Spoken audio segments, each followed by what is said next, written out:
WT6. This is Heartland Focus. Good morning. Welcome to Heartland Focus. My name is Tim Clark, your host. We have a great show planned for you this morning. The executive director of the Great Plains Black Museum here in Omaha. The headquarters is here in Omaha, Nebraska. But before we get to that, just wanted to thank all of our viewers that tune in to Moving People to Action, our town hall series. Part one was Black business women changing, shaping our future. And we had some great dialogue, some great business owners.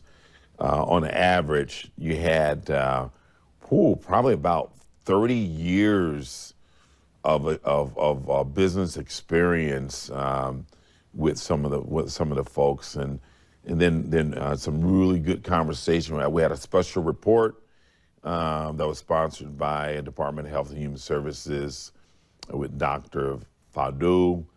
I know I'm killing her name, Nada Fadu, I believe, and she talked about really the vaccine and just the facts. And one of the things that I just really want to encourage folks to do, as you see weekly, I have my mask. So I think it's important to do the kind of things that help to mitigate and to continue to reduce the transition of this vicious virus. I did, for me, I took both the Moderna. I took both shots and chose to do that. One, because of my comorbidities in terms of pre-medical conditions, and because I felt it was safe and effective in really helping to minimize the risks, just minimize the risks of me dying from COVID-19. And so we have over 500,000 people that have already died from this crazy virus. And I think, if we can save people, but what's really disturbing to me is that there's so much misinformation out there. So I please go seek out the truth and the facts. The CDC.gov, Department of Health and Human Services, for every state have a Department of Health and Human Services. And so go to that site, call your doctor, and just, really get your questions answered so you can make a clear, informed, educated decision in terms of should you take that vaccine or not. The information out there, CDC, all the facts about all three of the vaccines, what's in it, what's the risk factors, all that is there. And so I just encourage you to just go get the information so you can feel good about your decision, because making the wrong decision, it could lead to some serious complications. And so I think this is kind of a life or death kind of a situation we're in. Not kinda, we are in a life or death situation, and what you choose to do or choose not to do could determine if you live or die. And it's just that simple, and that is just straight to the point. That's what it is. So I hope you choose to seek the knowledge, the facts, and facts more than opinions. There's a lot of opinions out there. Let's focus on the facts. Focus on the facts. I want you to go out there and like my page, Moving People to Action. Our next town hall meeting is going to be March 25th. March 25th. We're going to talk about really part two in terms of continuation of shaping our future, Black women of history, and also celebrating March is National Women's History Month. And so I just really want to take the time to say thank you and gratitude to all of the women out there that have helped shape this world, as far as your leadership, your innovation, your commitment and passion for excellence. We see it in almost every industry, at every discipline. Women have played a significant role in this country and the world. And so for that, we should pause and say thank you to women that have, women of history that have helped shaped who we are now, and really will, as we forge in terms of our future, will help shape that as well. So thank you. In our community, women have served so much as the backbone, the core of our existence. So for that, I say thank you, thank you, thank you. With that, I want to bring on the executive director of the Great Plains Black Museum, and Eric Ewing. He's going to come on and talk about some of the great things they're doing there and keeping history relevant to really what's happening in the greater Omaha area. So, hey, Eric, thank you, man. Thank you for taking the time. I know we've been kind of going back and forth trying to get you on, get you some real time, and so I appreciate your flexibility. Well, thank you for having me on, Tim. It's a good reason why I wasn't on because of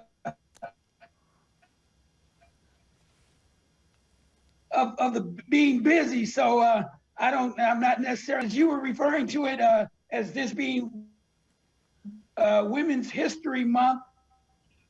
I call it Women Her Story. Yeah, you're kind of chopping up a little bit there. Let me make sure we're okay. Yeah, I said as you were referring to it as Women History Month, I referred to it here at the museum as Women's Her Story Month. Okay, you call it Women's what month? Her story, not his story, but her story. Her story. Okay. Yes. Okay, I like that. Her story. And I tell you, just let's for folks that don't know, Eric, talk a little bit about your mission and purpose there, and then I want to talk to you about a few other things. But a little mission purpose. Yeah. Well, we've just finished updating our mission statement. Our mission is pretty much to preserve, educate, and exhibit the contributions and achievements of African Americans, with the emphasis on the Great Plains region, and to provide a space to learn, explore, reflect, and remind us of our history. No, that's very succinct and to the point there. When you think about, and I want to talk about spend time talking about your work, and so, but I think just to lay out a little bit the context of the importance of history.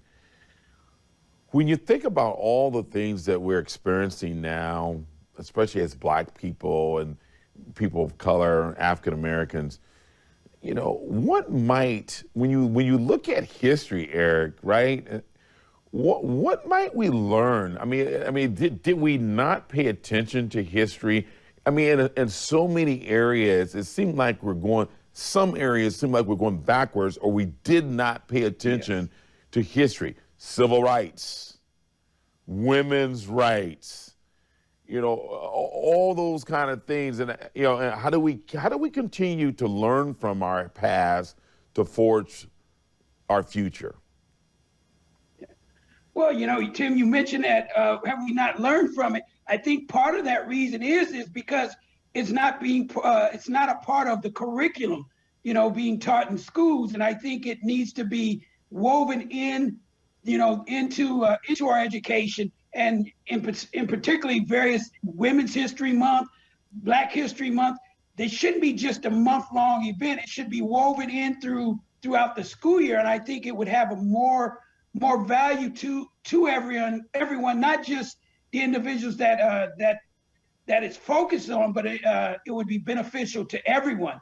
And so I just think one way would be to ensure that we are making people aware of it throughout the year and starting off at a younger age.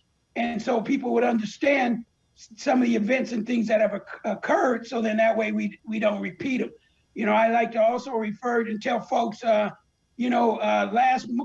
year was an awakening, you know, and the problem is that we're aware of the civil rights movements and the events that occurred then, but we got comfortable and we went to sleep. Wow. And unfortunately, last year with what happened to George Floyd and various other events, it's woken people up again. And now the goal is to ensure that they don't go back to sleep. So that way, 30, 40, 50 years from now, our grandchildren aren't here having the same conversation that you and I are having today. Yeah. I think that your point in terms of just we've allowed ourselves to go to sleep. And that, you know, now that, it's been that awakening, you know, what are we going to do? And I think to your point, it's got to start in terms of just not only in terms of our schools, but homes, but it's got to be embedded in the curriculum. You know, we got to find time to do that. When you think about, Eric, we're going to take a short break, but let's talk about, look at, a civic responsibility, engagement, our democracy, when you look at the historical perspective of folks that have died and the shoulders that we stand on, we dare not forget how we got here, you know, and that's what I think. I think that what has happened is we just kind of like went to sleep, like you said. And it's like we are bound, and we're going to take a break on this one here, Eric. Is like, you know, if you don't study it, you know, understand it, you're bound to repeat it.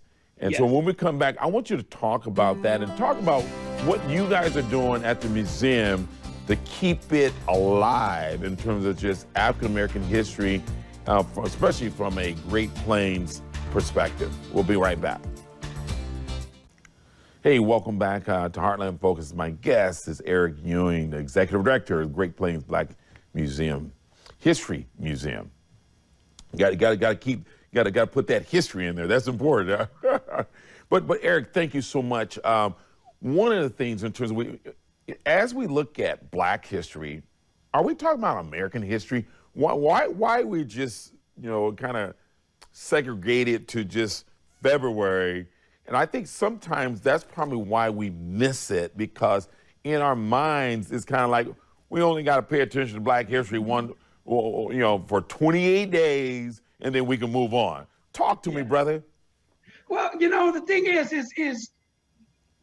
as you said, it is first and foremost American history, you know, because it's history that events that have occurred in America, and it's history that's been American history told through the lens of African Americans, you know, and it's history that everyone needs to be aware of. I think one of the things is that we treat Black History Month as a holiday. And, you know, it's like putting out your holiday decorations, you dust them off and you display them for you know, that holiday season. Then you take and you box them up and put them back into storage. That's right. To open them up next year. And what we need to do is make people aware that, you know, these are events that are, you know, that have occurred throughout the year. It doesn't just events that occurred in February and that need to be discussed in February, but need to be discussed and talked about. Anytime you talk about history, it should be included. Yeah, and because, I mean, it's an opportunity to learn. You know, people just, you know, look at the pain points. We've had a lot of successes, a lot of innovation, a lot of really things that we can be very proud of in terms of Black history that becomes American history in terms of our contributions to these United States and globally. So talk a little bit about, Eric, what's being done there to keep that lifted and that energy going in terms of just looking back to look forward? Yeah. Well, I think what we're doing here at the museum, we're making people aware of the events that not only have occurred, nationally, but events that have occurred right here in our own backyard. It really is surprising a lot of times when I have folks come through or do a virtual tour with them, and they mention that they weren't aware of some of the things that occurred right here in Omaha. Yeah. And so it's really eye-opening for them to find out about this information. And then also when we do virtual tours with folks throughout the United States, they're really surprised and shocked of the various things that have occurred here as well. So when you look at, so now when we look at in terms of just, when the George Floyd and really the civil unrest, the insurrection and that took place January 6th, and when you think about all of that, I had a lot. I don't know about you, but a lot of my white friends, they did reach out to me and kind of like, and they just said, Tim, I didn't know. I didn't know that it was that deep and embedded into our society, this hate, this rage of really, and some call it white supremacy, white privilege, or whatever it is. How do we get, because white folks, majority of them, they want to do right, but how do we help usher them into empowering them and giving them a greater understanding of our journey, the Black experience? Yeah, go ahead. Oh no, I was going to say, well, one thing I think they need to be aware of is coming with the attitude and the intentions to learn, not with the intentions to change or narrate the story. A lot of one of the biggest problems is that a lot of times other folks want to narrate events and things that go on, and sometimes unfortunately they don't narrate the story in a positive way to where the true story is told. So I mean, I always, when I'm working with young folks, I always tell them, don't let other people narrate your story. If it's your life, make sure that you're a part of telling that life. If it's your experience, make sure you're a part of telling those experiences. Otherwise, it can turn out to be something totally different than what it was intended for. And so I know there's a lot of things that have been happening, socially, and folks want to narrate the story to make it a negative thing or to justify the actions of folks, and it's just not. It's not helpful. And really, I mean, I think your point in terms of don't come there to learn. Come there to learn. If you drive that as the core, and not try to narrate or alter or judge, just learn. Mm-hmm. And I think if we move in that direction, I think we'll be a better. There'll be a better place, a better world, if we move in that direction of just how do we become a people that will appreciate more the differences and not judge. What is some of your current exhibits that you have going? We have some things. Your gallery is on the screen now, so our viewers are able to see what the pictures and the energy that was taking place at your facility. What can people expect, and how can people engage? And then most of all, Eric, as I challenge myself, I'm 56 years old.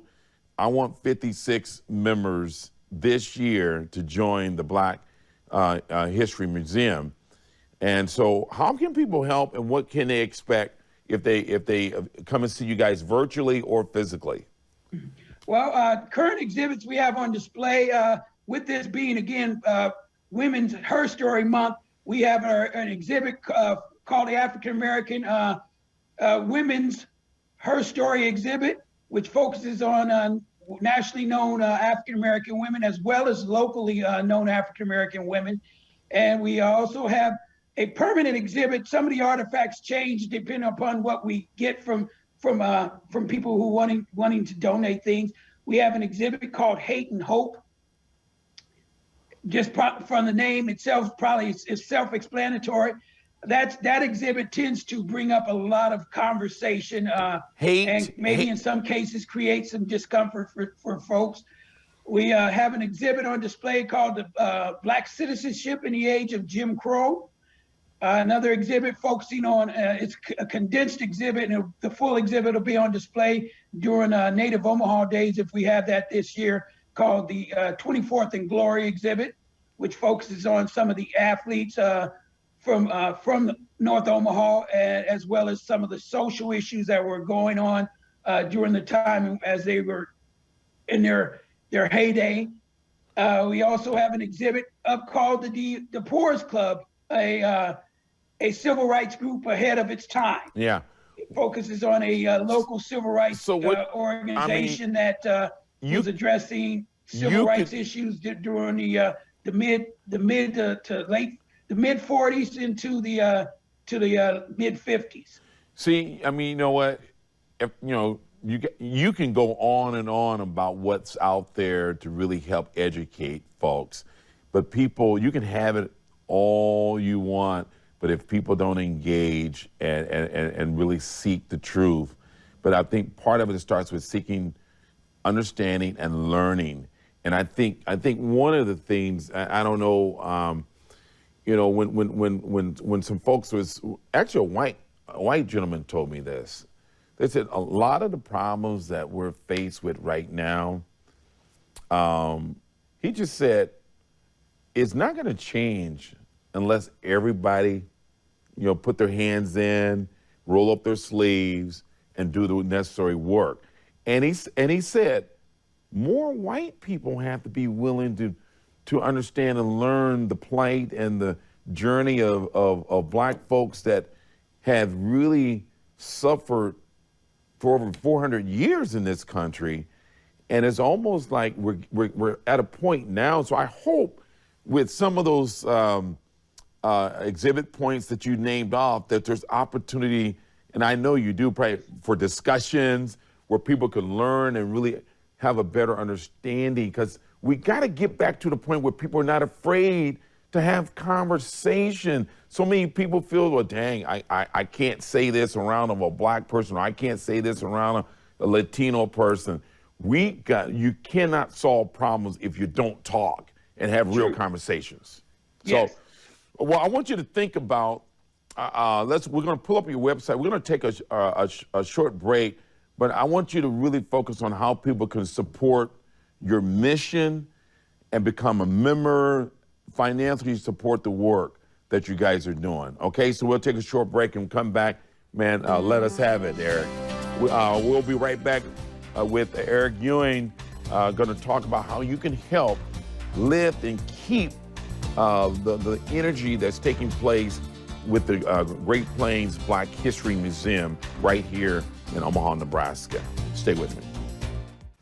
Hey, welcome back to Heartland Focus. I'm your host, Tim Clark. Guest Eric Ewing, Executive Director of the Great Plains Black History Museum. Hey, Eric, how can people help? How do we help fulfill your mission, purpose? It takes dollars, right? Yes. It takes volunteers, all that too, but it takes some dinero. How do we help? Well, one way is through visiting the museum. We're open Thursdays, Fridays, and Saturdays from 1 to 5 by appointment. Individuals can go to our website to schedule an appointment, and we limit our guests to no more than 8 at a time. Masks are required, and temperature is taken upon entry. We do also practice social distancing. And you can also become a member. You can go to our website for that as well. How much is the corporate membership? To become a member, and also if you're looking to just donate to help support the museum, you can go to our website as well. And if those are not a tool or a resource that a person has, they can also call us at area code 402-932-7077, and I can speak to them and help them that way as well. So I think what we've been talking about. So corporate Omaha. I mean, I think really if we're going to get to a place where we can move this thing forward, this is a great opportunity. You do corporate tours and workshops with if corporations want to bring their staff there, or set up virtual tours as well, and discussions. Yes. We do what's called virtual luncheon tours for organizations. We tend to do those Monday through Wednesday from anywhere between 10.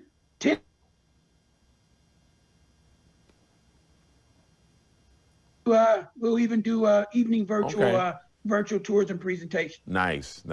Well, Eric, man, thank you for what you do to make a difference. And like I promised, I became a business. I think I did the business membership. Yes. Okay, I got the business. So hey, so I want about 20 people to match me. That's $100. So match me. I'm out of time, you guys. But that's all for this episode of Heartland Focus. Thank you. Do what it takes to be safe, and that's body, mind, and soul. Let's help each other out. Breathe. Take deep breaths in. It's just a beautiful thing. I'm your host, Tim Clark, and the next time, be good to yourself.